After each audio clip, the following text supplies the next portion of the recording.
only reminds me of you. Here, Ang galing naman ni Tio! Hi guys, here. Tara, home service tayo. Nag-prep muna kami ng lahat ng kailangan and kasama ko yung vet tech namin na si Lee. So, kaya mag-home service tayo. And actually, ako yung nakatoka at naka-duty. Mag-home servicean natin is actually a famous TikTok star. Kasi mag-update sila ng mga bakuna. And marami silang dogs sa bahay. Vaccinate your pets.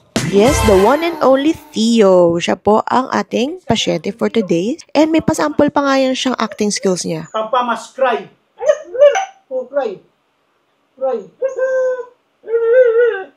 And bukod rin sa vaccine, pinatingnan ni sa akin ni Sir yung sa balat ni Theo. Kailan po nagsimula yan, sir? May ano po ba siya, sir? Parang certain allergies?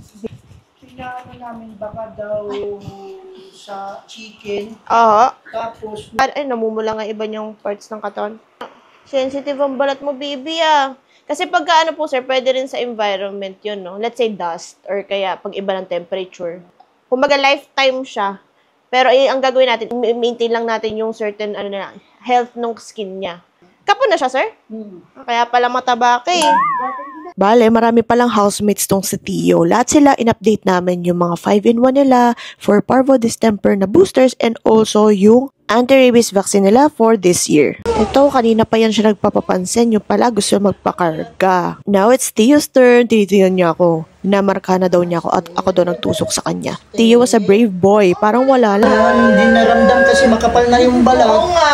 No. Patingin ng teeth mo. Patingin nga. Ang ganda naman ng teeth. Aba, walang tartar ah. After all that, inayos ko yung vaccine card sila. Yan, very good si Theo. Updated ang annual booster. Yes. So, reminder sa mga fur parents, yan, update yung mga annual boosters nyo. Mga 5-in-1, saka anti-rabies. Yes. Patulad Theo, oh. Para healthy.